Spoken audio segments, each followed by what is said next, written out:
Let me tell you about another story that is all around the internet. It is bizarre. A report apparently prepared for Prime Minister Putin by Russia's Foreign Intelligence Service, circulating in the Kremlin, states that the German Chancellor, Angela Merkel, has now become the latest in a growing line of Western leaders to make a surprise visit to Afghanistan this month, following visits by President Barack Obama, British Prime Minister David Cameron, French President Nicolas Sarkozy. Only Sarkozy's trip was concealed, as he was already in India on a state visit when he was rushed, apparently, by U.S. military aircraft to the Afghan war zone. Why the sudden rush of these powerful leaders of the Western world to Afghanistan? This report continues. Directly view the discovery by the U.S. military scientists of what is described as a Vimana, entrapped in a time well, that has already caused the disappearance of at least 8 American soldiers trying to remove it from the cave that it has been hidden in for the past 5,000 years. A Vimana is an ancient flying machine. Sanskrit depicts it with different pictures. It's truly an amazing story. But could it be one of those internet myths? Well, up next, Stephen Quayle joins us. We'll talk with him about that on Coast to Coast AM. And welcome back to Coast. I'm George Norrie. A Vimana is a mythical flying machine described in the ancient mythology of India. References to these flying machines are very commonplace in ancient Indian texts, even describing their use in warfare, as well as being able to fly within Earth's atmosphere. Vimanas were also said to be able to travel into space and travel submerged underwater as well. There is a very strange story that is out there on the internet that talks about a Vimana being discovered in Afghanistan, in a cave, in a hole. I thought we'd bring Stephen Quayle in here. Michael Kremos talked about these cases before, too. Stephen, welcome back. How are you? Good, George. Thank you. What a timely story this is to break, because the world's leaders are getting ready to make the grand announcement. The grand announcement will be that obviously we're not alone. We're being visited. But the Vimanas are even a more compelling story, because even going back to the time of Babylon and the Chaldean Empire, they stated, let me just give a statement, we'll go from there. The privilege of operating a flying machine is great. The knowledge of flight is among the most ancient of our inheritance, a gift from those from upon high. We received it from them as a means of saving many lives. Now, what's fascinating is whether you're reading it in Sanskrit, whether you're reading it in cuneiform, whether you're reading it, talking about it, there are thousands of pages, not only on the fact that Vimanas exist, but how their propulsion system works, where they get their raw materials, and they describe in great detail, George, things that make the Pentagon absolutely salivate with the sheer glee of a new ancient weapon system. I was telling Tom Danheiser before we went on the air, I said, in order to understand the future, it's imperative to have a firm grasp of the past.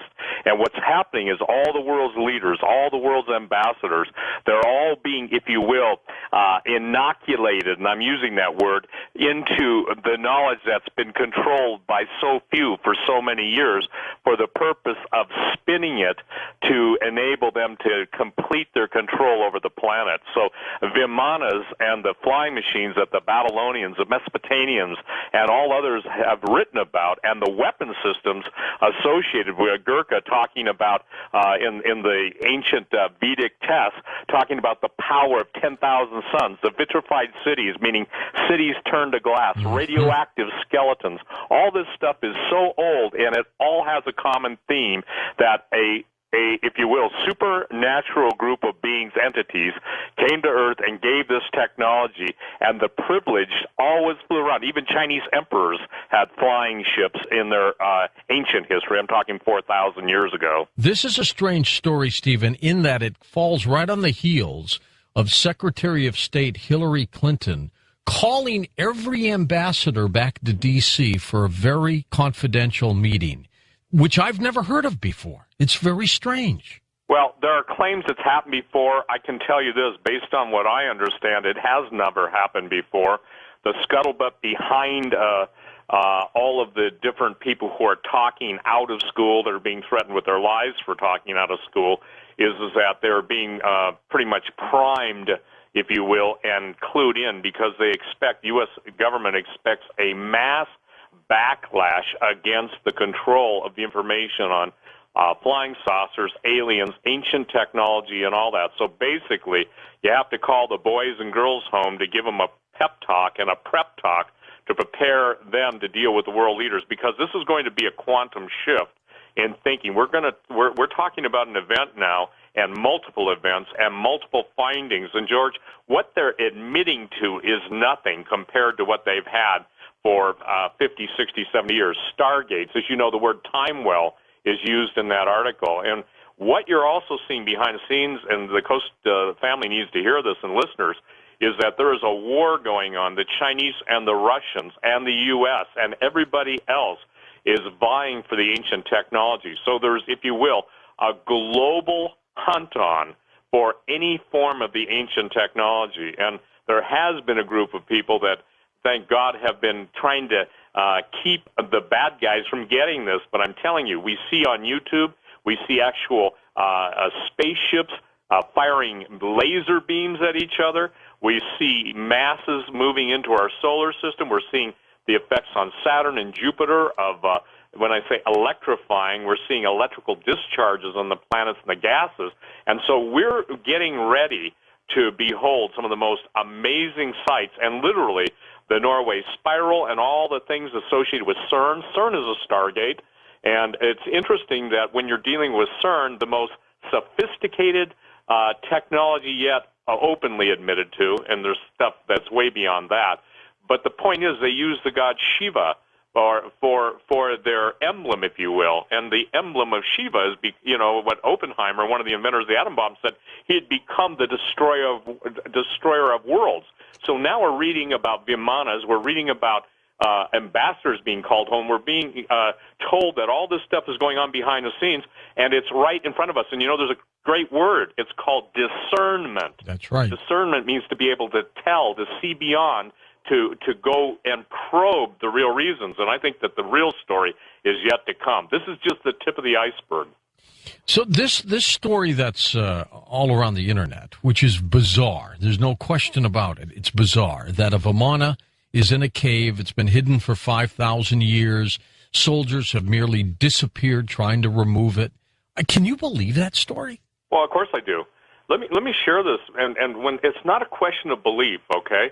It's a question of do we get anywhere near the truth of what really has been found? Obviously, the Philadelphia experiment. Have you ever had Al Bielek on your show? Oh, many times. Many times. Okay. Boy, he's getting up there in age, too, now. Right. And I mean, the people, and before Phil Schneider was murdered, okay, and talking about the deep underground military bases, bunkers, and stuff that he worked on, and the alien wars, everything. Again, the thing is that we've been so inculcated with basically lies and diversion, and I'd say perversion of the truth, that now that the ancient technology, the webbots are talking about secrets revealed. They're talking about the hidden technology. I think Cliff High uses the word space goat farts, things that are out of the realm of most people's comprehension. And this is one time, George, where everyone's going to have to basically get out of the box, the dumbed-down television, and start to read a little bit of history, just like what you were reading the background on the Vimanas. It's so astonishing that India has its brightest scientists recreating many of the actual compounds that are used. I mean, they're talking about graphite rods. They're talking about mercury. And what's fascinating, they're talking about cold fusion. That's why you're seeing platinum and palladium absolutely exploding in price. They're two of the rarest precious metals out there, but it's because they're used in this. So we're talking about red mercury. Remember years ago, you and I did a show on red mercury. That's right. Now, though they don't disclose where this cave is in Afghanistan, I'm beginning to wonder if it's pretty darn close to the military man you had on our show years ago who found that giant. Absolutely. By the way, it's ironic you would say that. I just received an email from him at 9:39 tonight. Okay? That is strange. And so I think your timing is just it's one of those time-based important points. The thing that's interesting is that when you find this type of technology, you also find giants. I broke the story from Iran, and I want to share this. The Iranians are basically not backing down. They're going to bring out some of the most astonishing skeletal finds. You know, the number one question I get on giants, and you cannot separate the technology from the giants. And as the Babylonian text says, that they were given the ability to fly in these machines from those who came from heaven, came to earth, or from heaven. In other words, the fallen angels, the gods of the Sumerians, as the Pentagon refers to them. There is some inscriptions in this cave where this Vamana is supposed to be that claims that the rightful owner was a prophet called Zoroaster. He was Persian at the time. That's bizarre because he was real.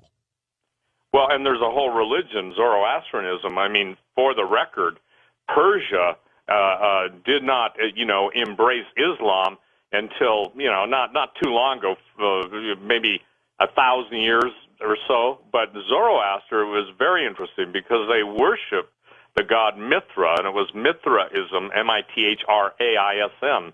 And Zoroaster was basically a very, very knowledgeable guy. I believe he was most likely a hybrid, fallen angel, earth woman, because the knowledge that these guys possessed is like the priesthood. It's kind of like the Illuminati bloodlines. They absolutely claim divinity to the fallen angels and base their control of the information and the true artifacts of history and the true technology. It's just like Michael Cremo, Forbidden Archaeology. Not probably, if people would realize how much evidence, and Forbidden Archaeology is probably one of the best books in the world out there for detailing case. I believe Michael did a beautiful and brilliant job. David Childers, you've had Hatcher Childress on your show. He's written an amazing book on the ancient technology and the anti-gravitational propulsion systems of this stuff. And we can talk about the Temple of Saqqara, actually the Pyramid of Saqqara. And you can go in, and you've seen them, George. They have pictures of fighter planes. They have pictures of, they look like Star Wars speeders or speedsters, whatever they call those things. The thing is that the technology of the ancients so far surpassed what we're led to believe down what I call the primrose path of perdition and denial. And this is it. Who controls the true flow of information controls the population. And now we're seeing a return, in my opinion, to the very same political base that the Nazis had. And the Nazis sent out what were called the Ahnenerbe. And the Ahnenerbe went all through the world looking for religious artifacts, for the supernatural artifacts. And Hitler was obsessed with India and Tibet. And the scientists, the German scientists, even Dr. Werner von Braun, when he was alive, acknowledged the presence of aliens and star travel. The former head of Skunk Works said if the American people ever found out how that we've already been beyond the stars, that they'd basically string us up. Well, people don't get it, that guy just didn't get drunk at some going-away party. These are men who are in the deepest realms of the world of black physics and of, if you will, forbidden knowledge, and forbidden to the public, but well known to them. So they're getting ready to spring something. The ambassadors of the world are being prepped. Everything is going to change dramatically, and this is a huge story. This has legs. Now, the source of that, the article you were reading, was from a Russian disinformation service, but remember, even in disinformation, you can pick up nuggets of truth. True. That's right. And so the nuggets of truth, what you've got to do is put nuggets of truth into a historic context. And if anything, I want people to start to learn to do their homework. And if they'll do their homework, by the way, my new book, I told Tom, is coming out, God willing, May 1st, and it's going to be called something like, this isn't the final title, but it's Myths, Monsters, and the end-time technology. Perfect. And we could be right in the middle of all of this, Stephen. Stay with us. We're going to take some phone calls with Stephen Quayle, whose website, stevequayle.com, is linked up right now at coasttocoastam.com. We're reacting to a bizarre internet story that says an ancient flying machine, Vamana. We've talked about them before in the program. Matter of fact, I was on the History Channel's Ancient Aliens talking about these things. I do believe that civilizations of the past had high technology anyway, but they say that it's been found in a cave, and we're trying to get it, but we just can't pull it out. That's weird. Anyway, we'll take your phone call.